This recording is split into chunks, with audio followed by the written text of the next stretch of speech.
তো হ্যালো বন্ধুরা, এখানে একজন কমেন্ট করেছে আমার চ্যানেলে যে দাদা এসএসসি জিডির যদি আমি বই পড়ি, অঙ্কিত ভাটি স্যারের এসএসসি জিডির বই পড়লে কেমন হয়, এটা নিয়ে আমাদেরকে একটু কমেন্ট করে জানাও অথবা ভিডিওর মাধ্যমে জানাও।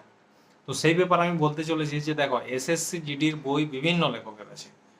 তো সেই লেখকের যে বইগুলো আছে ভাই, সেখানে কিন্তু তোমাদেরকে কি করতে হবে, প্রত্যেকটা বইকে পড়তে হবে। আমার কাছে অনেক লেখকের বই আছে, প্রতিটা বইকে তুমি যখন পড়বে দেখবে একটা বইয়ে দেখা গেল যে তোমার 200 পেজ আছে, একটা বই দেখা গেল 400 পেজ আছে, একটা বইয়ের 100 আছে।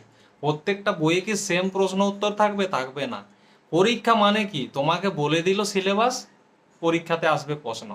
এরপর তোমাকে যদি প্রশ্নটাও বলে দেয় তাহলে কি হবে? আমি তো বলে দিয়েছি যে 80টা প্রশ্ন টোটাল থাকবে, 80টা প্রশ্নের মধ্যে তোমাকে সেখানে পরীক্ষা হবে।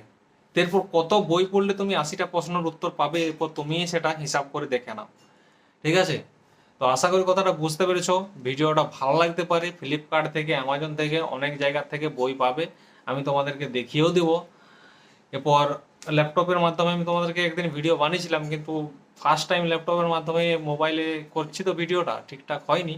তবে আমি এরপরে তোমাদেরকে প্রত্যেকটা ভালোভাবে ভিডিও দেওয়ার চেষ্টা করবো। তো ভিডিওটা ভালো লাগলে অবশ্যই চ্যানেলটা সাবস্ক্রাইব করবে।